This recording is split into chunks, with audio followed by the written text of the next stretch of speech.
Morning everyone, my name is Andrew Vidler, one of the volunteers down here at Pewsham Locks for the Wilts Berks Canal Trust.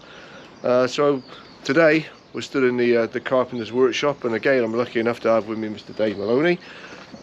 Just going to do an update on where we are with the carpenter's workshop and the ongoing projects we have here at Pewsham Locks. So Dave, over to you. Smashing, thank you Andrew. Well, yeah, here we are in the partially built carpenter's workshop. We're using a construction company to actually put the panels together and get the roofing trusses on, and then it's over to the volunteers to do the roof and the rest of the fit out. The weather's not been so helpful as everyone could imagine. It's been a bit miserable.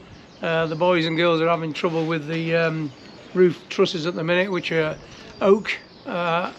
They appear to be seasoned oak, so they're extremely difficult to cut. Thankfully that's not our problem.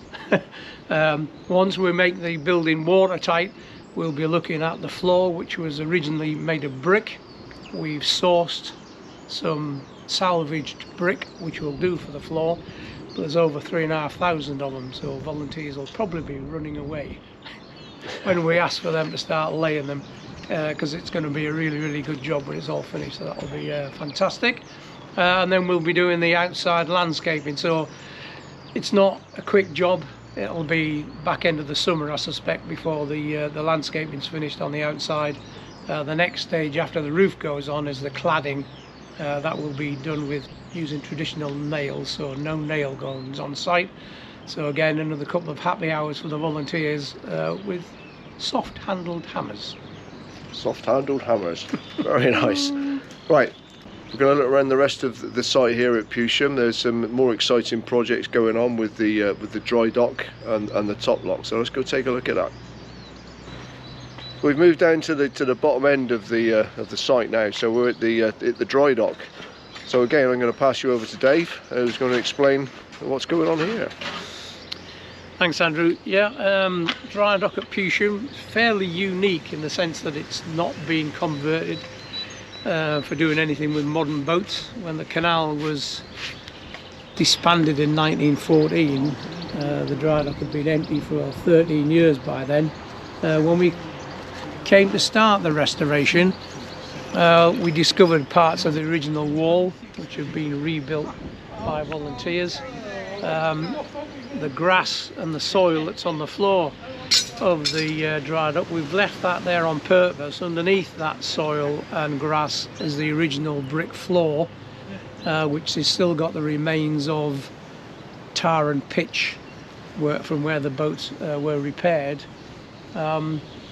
Viewers may be a bit bemused to see some rather modern bits of construction going on here, and that's mainly because we are in the 21st century. We have to abide by 21st century construction protocols, and the uplift on the dry dock, which is basically a giant carport. Our engineers were concerned that we might lose the building in a strong winds, and who knows what the weather's going to be doing moving forward. So we've got galvanized steel feet here that the upright post will slide over and will be bolted to.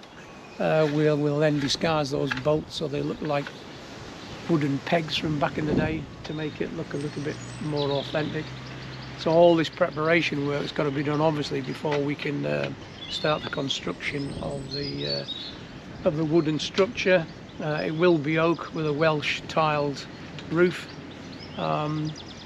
as hopefully it was in the day. We found lots of fragments of Welsh tile, my apologies, Welsh slate, in the area, so that we know that it was Welsh slate and not any of the roofing material.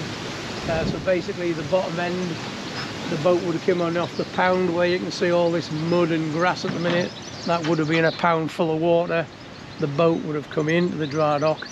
The end wall has got some gaps in to put what we call stop planks in, which are basically like big railway sleepers that stop the water coming in. And the boat would have sat there, and then towards the end of the dry dock there's a tiny little doorway which would have had a wooden hatch on it. That would have been slid up and the water would have run out into the canal, which is below this level. And again, once this structure's up, when you're coming down the towpath, you'll see this wonderful dry dock structure. We intend to use it. We'll put displays inside it. It would be nice to have a traditional narrowboat in, but unfortunately we do have a minor bits of vandalism on the site, so the chances of a boat surviving would be pretty remote. But we'll put boards in explaining the how boats were dealt with in the dry dock and how the dry dock worked.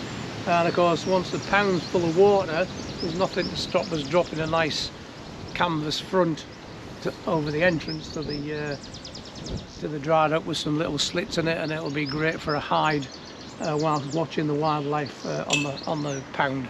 So lots of stuff going on at this bottom end of the Pewsham Locks site. Wonderful. Thanks, David. We're going to now move up to the top end and have a look at the top lock. We moved up to the top end of the site now, so we're at the top lock. So again, I'm going to pass you over to Dave to explain what's going on here. Yeah, thank you. Well, here we are at one of the other major projects at the Pewsham Locks site at the minute. We're quite lucky. We've got a project up here at top lock, Carpenter's Workshop, which we've already chatted about in the dry dock, and that fills the whole of the Pewsham Locks site.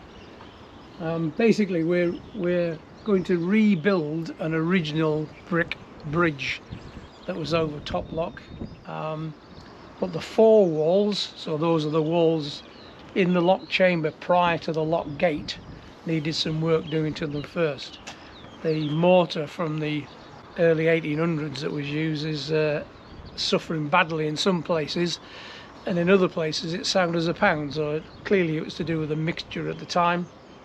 You can see from the wall here where we've had to remove bricks where the mortar was too soft.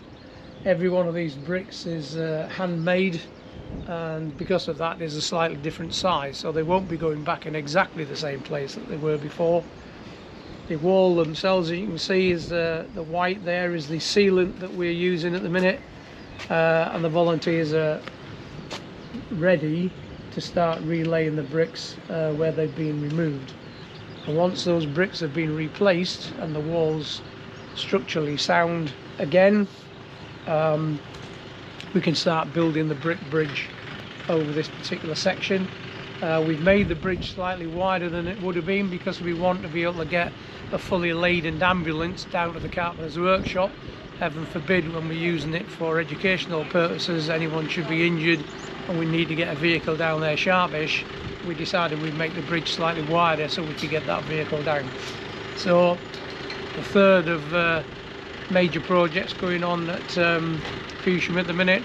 We have to bounce volunteers around between each project because we don't have enough volunteers on site at the minute. So if you're interested in canal restoration or industrial archaeology or wildlife and nature, please do come down and see us. There's always work to be done. You can stay for an hour, you can stay all day. Maybe you just want to come down and have a look before you make a decision. You're more than welcome. Get in contact with us. Details on our website wbct.org.uk. Thank you.